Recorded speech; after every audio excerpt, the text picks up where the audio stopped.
এখন তার কাজ কাম নাই, হজ করে এসে হাজি সাহেব আজান দেওয়ার আগেই মসজিদে আসে। আজান দেওয়ার আগে কোনো মুসল্লি যদি মসজিদে আসে তখন মুয়াজ্জিনের বেকায়দা হয়ে যায়। দরকার কার বেকায়দা? মুয়াজ্জিনের। একটু যদি কম বেশি হয়ে যায় তো ওই মুরব্বী মুয়াজ্জিনের সাথে ঝগড়া খাই, মাস গেলে বেতন খাও মিয়া, ঠিক মতো আজান দেও না। হাজি সাহেব ফজরের আগ দিয়ে চলে আসে, আসে দেখে মুয়াজ্জিন আজান দেয়, কারণ মুয়াজ্জিন জানে হাজি খুশি করার গেলে টাইম মতো আজান দেওয়া লাগবে। ধরেন কি মতো আজান দিয়ে মুয়াজ্জিন যায় গোসল করে, ফজরের আজান দিয়ে দেয় গোসল করে।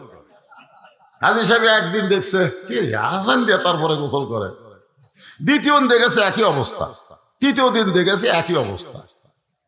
নামাজের পরে বলতেছে, ভাই এই মুয়াজ্জিন সাহেব বিশাল একটা অন্যায় করতেছে, সেটা হলো আজান দেওয়ার পরে গোসল করে। এখন তোমরা বলো এই